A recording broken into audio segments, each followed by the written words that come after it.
Welcome back to HR After Dark, where we talk about a lot of things relating to HR, filtered and unfiltered. So here we are again. I'm Marcia.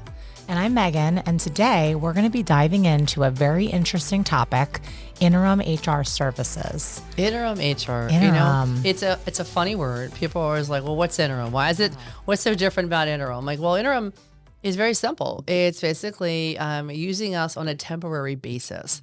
And lots of times we'll get a call, hey, my person just quit and she's not giving me 2 weeks a notice. I need to replace this person quickly. And that's where we jump into to work. Right. And I think people don't realize how it's good to have basically a bench on hand with what we do and how we do it. But it's not just filling a spot. It's figuring out what's really missing. Mm-hmm. Let's break it down a little bit because we recently rolled out, we had a glow up. With our HR services. We did. And that's so exciting to talk about because HR's evolved a lot over the years, but we broke it down into 3 easy categories for people to understand. And interim being the first one. And everyone says interim and fractional are exactly the same, but they're really not. They're not. So interim, looking at it, is a temporary solution. Correct. For a company.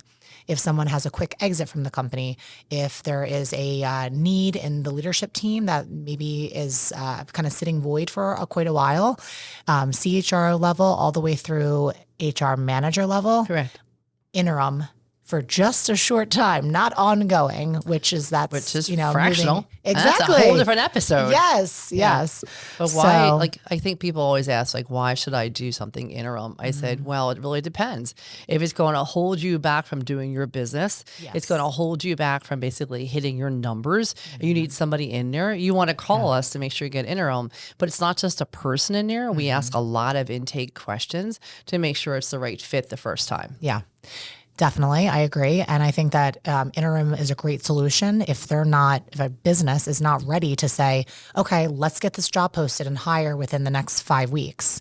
If it provides risk to the business or, like you said, holding up you from actually doing your job, an interim is a great solution. And I think with HR, I think people hate trying to find another person to replace HR because HR is like a doctor. They know a little bit about everybody and everything. Yeah. So getting rid or having somebody go on leave or sometimes they get sick and all, it's painful. I'm like, oh, I got to tell somebody all over again this stuff. And I said, well, it really depends what you need. If you focus on the basics of what you need, maybe it's benefits, employee relations, maybe it's just compliance, just focus on that just to make sure you're covered. Yeah. Because right now each state is having its own laws in regards to employment laws. And you want to make sure somebody's on top of that. And don't wait because, we've had, I think we talked before about, I told a client they needed an interim and they decided to use a family member as their interim who had 0 HR experience. No. Oh yes, this is true. It happens. This is why we do this after dark. Members. I know we have to laugh at this stuff. But ironically, they had gotten an audit that she did not know what she was doing. And because of some of the things that she said that she probably shouldn't have said, they got fined over $100,000.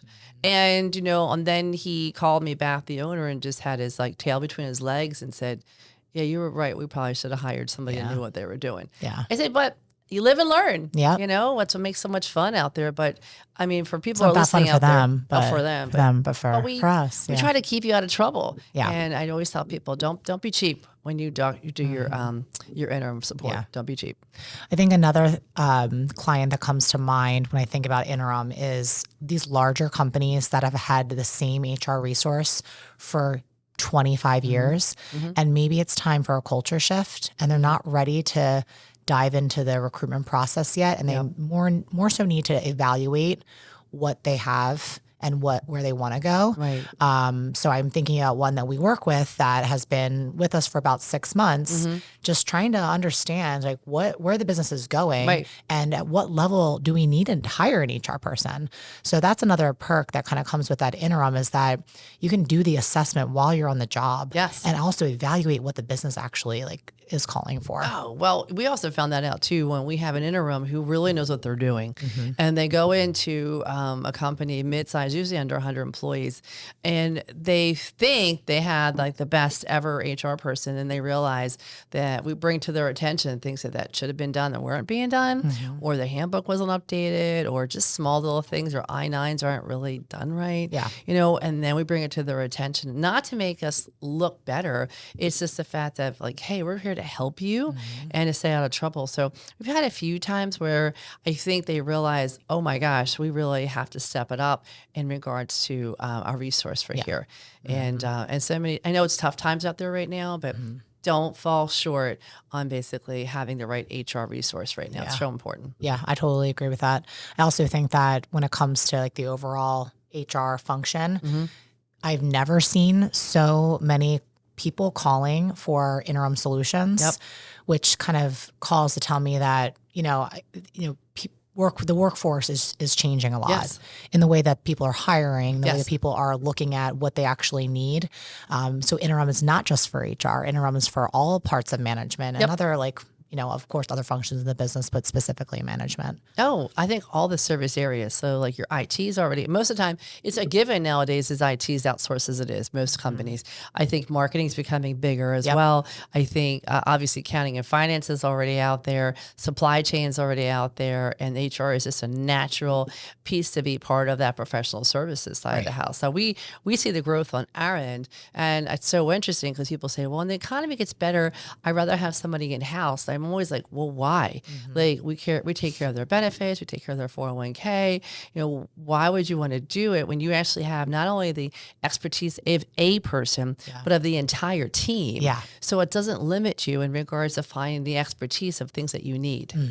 No, you're exactly right. Because not every single HR professional can have every scope of work under their belt.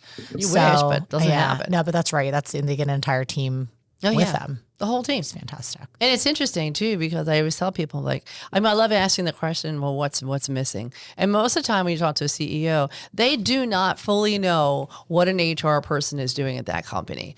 And I'm always sitting there saying, you need to know everything they're doing because they probably do so much more, but they're not people that usually brag about what they do. Yeah. And so get to know what they do and really appreciate it, because you realize a really strong HR person is like glue to a company if you do it right. Yeah. And I think sometimes they laugh at you like, oh, I don't need HR. I'm like, don't be cheap on this. I know. It come back as HR is not cool to everybody yet. No, I know. We're working on it. We're making it. That's our mission in life. That's your mission. Now tell me, from your opinion, what do you think is a good time for a company to even consider utilizing an interim solution? Honestly, I think you should do an interim solution probably like around 10 employees. And, we always compete with a PEO, and the PEOs are great. Professional employment organization, which they do the benefits, they'll do the HRIS, they will do the payroll, they'll give you an HR person. And listen, if you're not going to grow too large too soon, it's a wonderful option. It really is. And we have a lot of friends who do that, and we recommend them out there. But I think if you're going to hit 50 or more employees, it gets really hard to pull that off of a platform like that. And to me, I'm like, just suck it up and get a really good platform to get it moving so that you have online onboarding, you can have online benefits, you can have your online retirement stuff, everything basically that they can access from their phone. Yep. Because that's where we're going and that's what we're doing. And with AI coming down the pike, you're going to see a lot more of that. And so you want to make sure that you have a system in play to do that. But typically around 10 people or more. Okay. For one of the major calls we've been getting is having an interim solution around some type of transaction. So in an M&A situation, it would be interim because you're looking, doing all the due diligence around the people processes. So that's another fantastic time. That would be a short engagement for a business to utilize an interim solution. Oh yeah. We were just Dealmakers conference the other week, and, we were the lunch sponsor there, and it was interesting to be in front of, 400 people who are in that M&A world. And we really talked about, you all talked about today about having a legal representative. You need that. Absolutely. You talk about accounting and finance. You totally, but what you always miss is the HR component. Yeah. And people really buy a company really for the people that are there. I mean, the product is good too, but typically it's reputation and the people. Yep. And if you don't know what you're bringing on board to make sure they truly have like all the proper documentation, making sure everything is smooth internally, making sure, offer letters are signed, all those little things. Do we have non-competes? Do we not? Yeah. And they don't look at that till like later. And that's usually can hold you off from that entire process of your LOI. Right. And so I'm always like, why would you not have us in there? And so we had a lot of people that came up to us afterwards say we should probably talk or do business together because it's definitely something we don't talk about because nobody wants to spend the money on it. Yeah. But it definitely will increase your value of your company if you do it ahead of time. Yeah, it's also good to evaluate the people that you have in front of you because maybe they've worked for you for a long time and you need another set of eyes. Right. And so it's another great idea by us. Right, exactly. You're like, hello, we need this. And we actually have a really interesting system that we go through like a step process, basically make sure we don't miss anything. And then they're like, oh, this is so simple and so easy. I'm like, yeah, but why didn't you, why did you wait so long to do this kind of stuff? But people do because they don't want to spend the money. Yeah. The other thing I think about is when companies obviously are making changes within their business. It doesn't have to be a transaction, but maybe there's some leadership changes, in C-suite. This person is a short-term solution that can be turned on and off. So you're not thinking about benefits for this person. You're not thinking about long-term incentives or comp plans. So that's another thing to think about with interim. I love it too. I'm like, I want to invite somebody on board and bring them in-house. And, it's funny because we have recruiting and we have an HR business. And the recruiting, it's very rare that now anybody wants anybody in recruiting to be on site. Yeah. I mean, it's unheard of now. Mm-hmm. Whereas when I first started, they only wanted people on site or at least 2 days or 3 days. And now they don't care if they see you at all. So that whole mind shift has completely changed. HR is still a little bit half and half because they figure if I can't get HR in, I can't get my people in. Right. And they're really starting to change that. And I think you're going to see a lot more of that happening because Amazon just announced basically 5 days a week starting January 1st. So that tells me a few things that it's going to be a little rocky road coming up as well as, people are going to be there and say, I'm going to quit. You can quit, but right now getting another job isn't as easy as you think it is. Okay. And so they sort of stronghold them a little bit by doing that. And, I don't think I want my team to ever be full-time 5 days a week in the office because all the work they have to do. Yep. But I can tell you, I would like to see a lot more of them at the client and all because I think the client likes to see them, have conversation with them, know what they're doing, how they're acting and all. But we're still a long way from doing that like full time for sure. No, I agree. And I think that there's a lot of misconceptions when it comes to this, this whole world of outsource any function of the business. I think one of them is that interim is just for large companies, and that's so not the case. I mean, you clarified that earlier. Are there any other misconceptions you think? I think what misconceptions are, I think cost is always a big factor. Yeah.